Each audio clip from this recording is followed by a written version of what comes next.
Welcome to On the Rink. I'm Michael Tracos with Post Media News, and let's look around the NHL and see what's making news these days.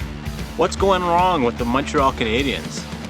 Yeah, we are only a couple months into the season, and already we've got our first coaching change. And you know what? Happening to the Habs, it is a bit of a surprise. This team is 9-5-4 when they made the coaching change and fired Claude Julien.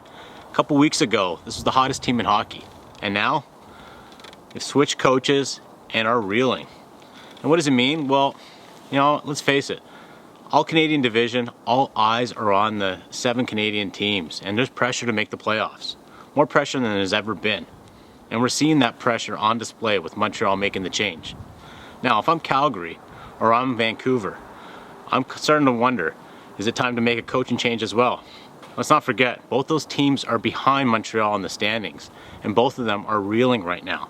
Calgary heads into Ottawa in a 4-game series, needing to pick up as many wins as possible, or they could be on the outside looking in of a playoff spot.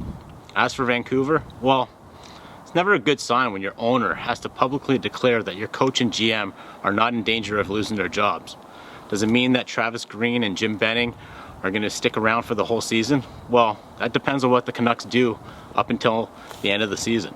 And then don't forget, Ottawa Senators are dead last in the division. And while this is a rebuilding team, with Claude Julien now available, you have to wonder, is it time that Ottawa sniffs around and makes a coaching change and tries to grab one of the hottest unemployed coaches on the market? Is Sheldon Keefe an early favorite for the Jack Adams Award? Well, let's look at the facts. Toronto's got the hottest goal scorer in Austin Matthews. They've got another top 5 point producer in Mitch Marner, and they're the hottest team in hockey right now. Does Sheldon Keefe deserve some of that credit?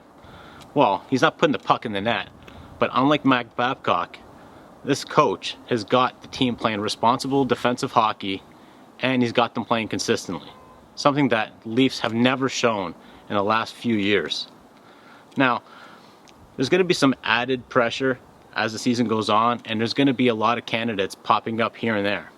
For my money's worth, I like Jeremy Colleton in Chicago for what he's done with the Blackhawks, who should be rebuilding this year and instead are challenging for a playoff spot. And I really like what Joel Quenneville's finally done in Florida, turning that team into a Stanley Cup contender and possibly one of the dark horse teams to come out this year. 2 weeks into the season, who's been a surprise in the NHL this year for all the right reasons? Well, it's not the Ottawa Senators, and it's probably not the Montreal Canadiens anymore.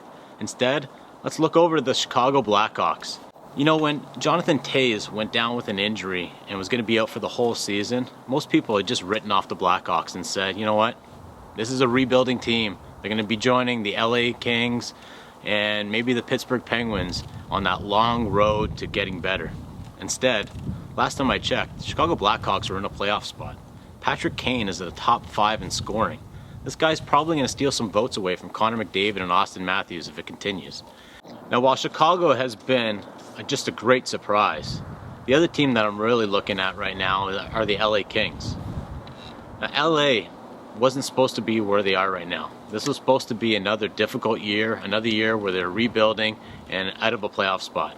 Instead, Drew Doughty is serving notice that he's going to be on Team Canada in 2022 for the Olympics, and Anze Kopitar probably deserves a lot of love for the Selke Trophy.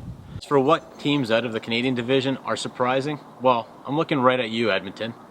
Yeah, sure, you got Connor McDavid and Leon Draisaitl, but did anyone expect them to be this good defensively or this deep in the lineup? I didn't. And if it continues, Edmonton Oilers could be a playoff spot. Who knows? They might even catch the Toronto Maple Leafs. For Post Media News, I'm Michael Tracos.